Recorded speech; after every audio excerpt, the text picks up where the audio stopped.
Hi partakers, it is that time of the week when we get to talk about food, when we get to bust out with all the food questions, and just discuss our opinions on food and just front food in the healthiest way possible. And that's what the Your Take Show is about. If you're a new person here, I hope that gives you an insight on what we do, so you could prepare your questions as well and send them in. I'm going to be letting you know which social media platforms you can catch us on. But before that, welcome again to this show. My name is Amanda, I am a nutritionist, and I'm very happy to host you. So this is the Food Throne segment where we discuss a food, put it on our throne. We like to call it a food throne, discuss it and highlight it. This week we are going to be talking about bayleaf. Now bayleaf, most people call it down here in Uganda, actually not down here, up here in Uganda. Why should we be down? Up here in Uganda they call it mudalasini. But this is bayleaf in English, and it has a very exciting fragrance. Before we get more into talking about bayleaf, let me let you know how you can catch up with us on the social media platforms, so you can send your feedback and your comments and your questions even as we go through this show. The first platform is on YouTube, Amanda Twebaze-Nutritionist. Head down there and subscribe, and then just enjoy the videos that are out there and share with other people. Let's get to grow the family down there. And then also we are on Facebook. On Facebook, the page name is Amanda Twebaze-Nutritionist. It's also a very enlightening space where you can get to know more about food and how best you can use it. Everyone is talking, everyone has a chance to speak on that page, so do head down there and voice your concerns as well. Then on Instagram, it is Food Witness. Head down there and follow me. If you have business, nutrition business that is, or something serious you need to talk about when it comes to nutrition, then my email is amanda.chichoncho@gmail.com. On WhatsApp, send in your questions, 0782-152610. Let's head back to talking about bayleaf, shall we? So what exciting thing does bayleaf have to offer us? Why should we have bayleaf anyway? Well, bayleaf has a lot of vitamins, but especially vitamin A. And vitamin A, we all know, is great for our eyes, but aside what we're taught in school that is good for our eyes, vitamin A is actually very good for your skin. It's very good for your hair as well. So if you're the type that's trying to make sure that you also have great hair and a great skin, you might want to have some more bayleaf in there. And the beautiful thing about bayleaf is it actually is low in calories. So you'll be having something that tastes good, that brings flavor to your food and to your tea. I especially love bayleaf in my sauces, especially when I'm using the animal proteins, say chicken, but even for beans, let me not lie, I just love bayleaf for all my sauces. It brings such great flavor to it. And also for tea and juice, bayleaf does really well. All you need to do is put it in there and let it stew with everything that you're cooking. Say if it is a sauce, say it's chicken sauce, let it just stew with everything else and you'll love the taste. And yet you're having a natural food that has more nutritional content for you. So it's low in calories, so it will not be adding so much, making you gain weight, for example. It's very flavorful, so it gives you that excitement to eat your food the natural way. Can you imagine that? And then it also has anti-inflammatory qualities and antibacterial qualities. So that protects you from infections, that protects you from a lot of sicknesses around us. So you might want to add more bayleaf into your menus. Every stall, practically every market stall in Uganda has these. Even the smallest stall will have bayleaf somewhere. Just go and ask for mudalasini and you'll get yourself some. It's very, very important. So please do support those market stalls. Please do support your local farmers and get yourself some bayleaf in your kitchen. What is the bad side to bayleaf though? You might be wondering what's the bad side to bayleaf, and the only thing I may have to talk about bayleaf is it could be a choking hazard. The thing is, we use, if it's not in powdered form, that is, we're going to be using the leaf, and the leaf is a bit big. So if you're going to add it to sauces and soups and then you serve it in your sauce, even on the plate as you're serving your guests, so the people at home, someone may just think it's a vegetable as everything else in the plate and actually get to eat it, and it might choke them as they are eating. So here's the thing, when you're cooking, after you're done cooking, just remove the bayleaf and put it elsewhere. Don't serve that in the plates and you're good to go. So bayleaf is one very important thing that we should have. Now, let's get into our discussion room and just talk about everything that everyone is asking when it comes to food. The first question is coming in from Hilton and also Bridget. I guess it's a very popular question among us, and not just these two, but so many other people have been asking about this actually. I have poor hair growth. How best can I improve it? Now, with our hair, just like everything else, it needs to be taken care of. And we had been duped for so many years into thinking that chemicals, artificial chemicals, is as long as it makes your hair look silky and you know, shine, then you are taking care of your hair. But that's not the case, because you are actually killing the protein structure of your hair at that point with all those chemicals. And yet there is a better way to do it. So what we need to do to take care of your hair, make sure it's growing well, I'm also on that journey and I'm loving it, is feed your hair roots, feed your hair follicles, because if the foundation is strong, then what comes out is going to be strong as well. So you need to rehabilitate. It's going to take some time. You need to rehabilitate your hair, you know, just one step at a time, gradually, but use natural foods. So try and look out for products, hair products that is, that actually lean more on organic ingredients in them. And even if you don't have hair products, you can actually use normal organic products from your home. I practically put avocado right in my hair, just like that, and I've seen it doing wonders to keep it moisturized, you know, to keep it looking healthy, to keep it thick, to get it thicker and also darker. So use natural food products, especially the vegetables and fruits, and also cereals are really awesome when it comes to your hair, including herbs as well. So things like ginger will be great for you to add into your hair. All you need to do is blend and then, you know, make a sort of soup or juice out of it and have that directly applied to your hair. Leave it in and wash it out after some time. So just start to feed your hair follicles, start to feed the roots of your hair, and you'll see great results as you go along the journey, dear Bridget and Hilton. Our second question is coming in from Tabitha. Tabitha says, I have issues with weight loss. My body gains weight faster than losing. Just drinking a cup of water makes me look like I've eaten a whole meal. And my stomach bloats a lot. Help me with nutrition advice. Well, if we are eating, of course, as you eat, your stomach sort of extends, if I should use that word, but we like to say it distends, so it gets a little bigger. It's like some sort of balloon that when you throw something in there, it's going to get to bulge a bit, and that's what happens after eating food. It's very normal. The only problem is if it stays on for too long, you might be having a lot of waste that you're actually not releasing from your body, and that means have great toilet routines, like we always like to say on this show, but also make sure that you are eating vegetables, because vegetables are going to help you with that bloating.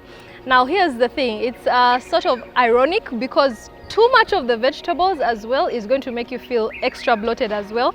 So you need to have just enough, and if you're trying to lose weight, just enough is going to mean have half of your plate covered with vegetables. Plain and simple rule. The easiest way to do that is have more than one vegetable every meal. Say you, instead of having just sukuma wiki, how about you have sukuma wiki, add some carrots and then some kachumbari on that same plate to cover half of that plate. You'll see results in a while, and it would also help you with bloating.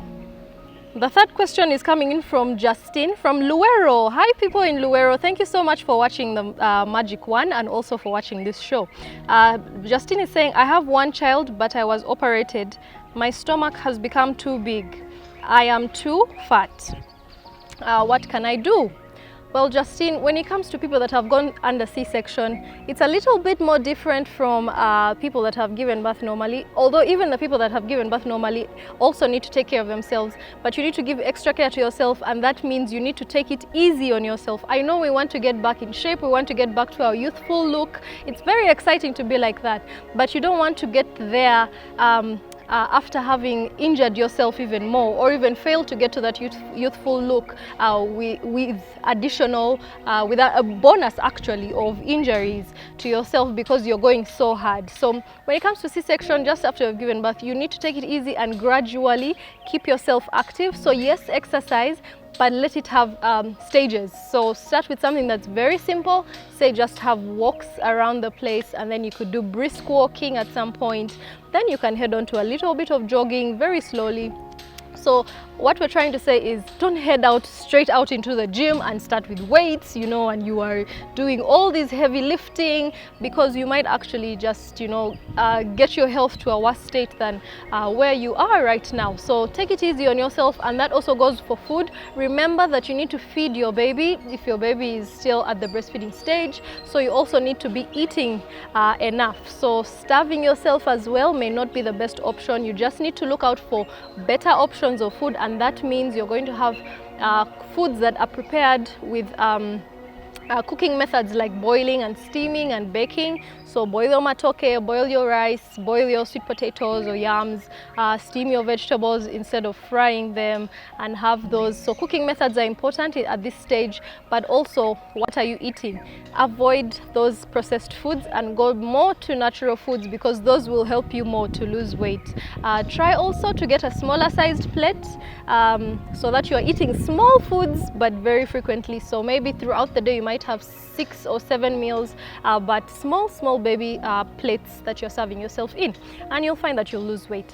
Thank you, Justine. The fourth question is coming in from an anonymous person, and they say, which type of food should a person sick of liver take? Well, when we're dealing with the liver, it's something that we need to be careful about, because it is a very important organ in our bodies, and so we need to take care of it as well. It helps us really to remove toxins and poisonous substances from our bodies, so it does a very big job. Without the liver, I don't know how we'd survive with all these toxic chemicals up in our air and in our food and everywhere, but the liver does that for us. So we also need to take care of it.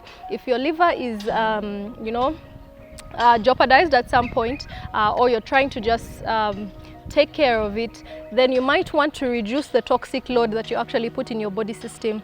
That means eat foods that actually help you to detox your body as well. That's why we need to have vegetables and herbal teas as well. Those really are very helpful when it comes to detoxing.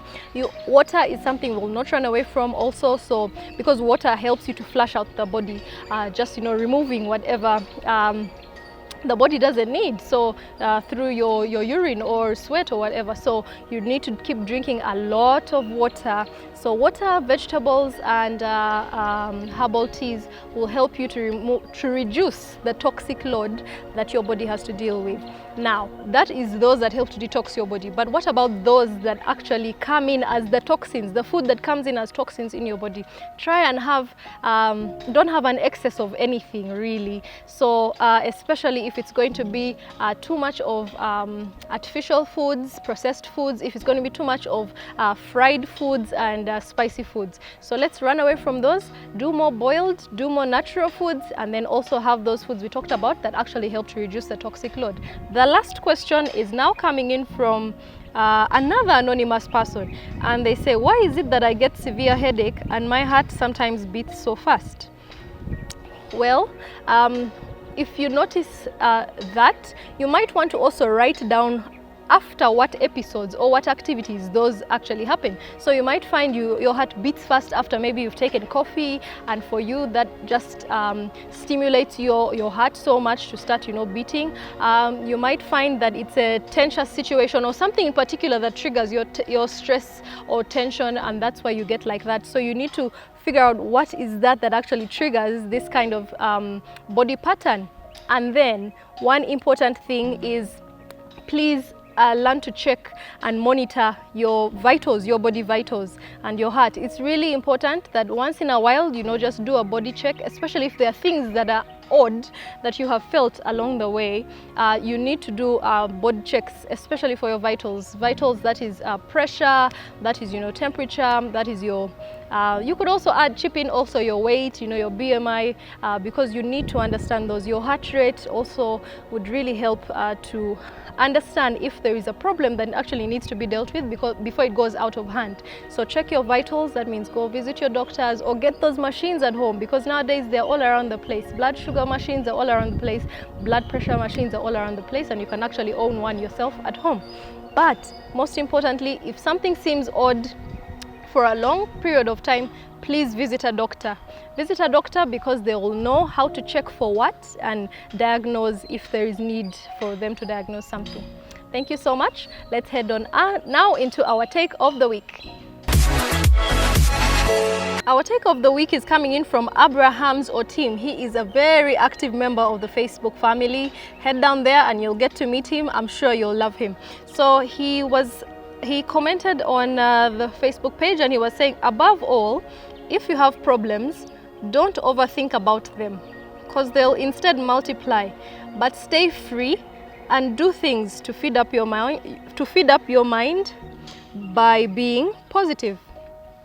I thought this was important for us to note, because he brings out a very important factor, which is your mindset and your mentality, and the role it plays in actually keeping you healthy and actually helping you to overcome the challenges that we go through, and also to overcome, obstacles that we go through in life that actually deter our health. So all he's trying to say is, let's be positive. Don't dwell too much on a problem, because that has never solved it. You'd rather talk about it with someone. You'd rather, figure out places that are going to take that stress away of the problem that you are actually suffering from. And you might find that is where you'll find the answer that you've been looking for to deal with the problem. So be more positive, even as you go through stressful situations. Keep a positive mindset, be hopeful, and have faith that things will be better. And you do have the power and the capability to get through it. Thank you, Abraham Zotim, for that. Let's head now into what I leave you with until next week, which is the wellness quotes. So our wellness quote today says, nothing tastes as good as healthy feels. So you might think all these crispy fried chickens actually very yummy. You might think pork muchomo is very yummy. You might think your brown bottle beer is very, very yummy, and there's nothing that beats that taste. Or for the young children, you might think it is actually candy and sweets. Nothing beats candy and sweets, the taste of candy and sweets. But I'm telling you, when you are sick, and when you're in pain, and when everything just feels disgusting because your body is not okay, you will understand that there's something that's better than those sweets. There's something that is better or tastes better than that chicken or pork, and that is being healthy. Being healthy is it's like liberty, it's like freedom. Being healthy allows you to be the best person that you can be. And that's why you shouldn't trade it just for temporary sweetness, or for temporary things that are going to lie to you as processed foods that, you know what, this tastes nice. There's nothing that's going to taste as good as healthy feels. So that ends our show today. Until next time, remember that wellness is an adventure. Do follow me on my social media platforms, like we noted, Facebook, Amanda Twebaze Nutritionist, YouTube, Amanda Twebaze Nutritionist, Instagram, Food Witness, on WhatsApp, only WhatsApp messages please, 0782152610. I do have a blog where you can read short stories, that's amandatwebaze.blogspot.com, and my email is amanda.chichoncho@gmail.com. Until next week, it's going to be this very same channel. It's going to be this very show. It's going to be this very person, Amanda, here on Sundays at 6 p.m. and on Mondays at 10:45 a.m. Can't wait to see you next week. Bye-bye.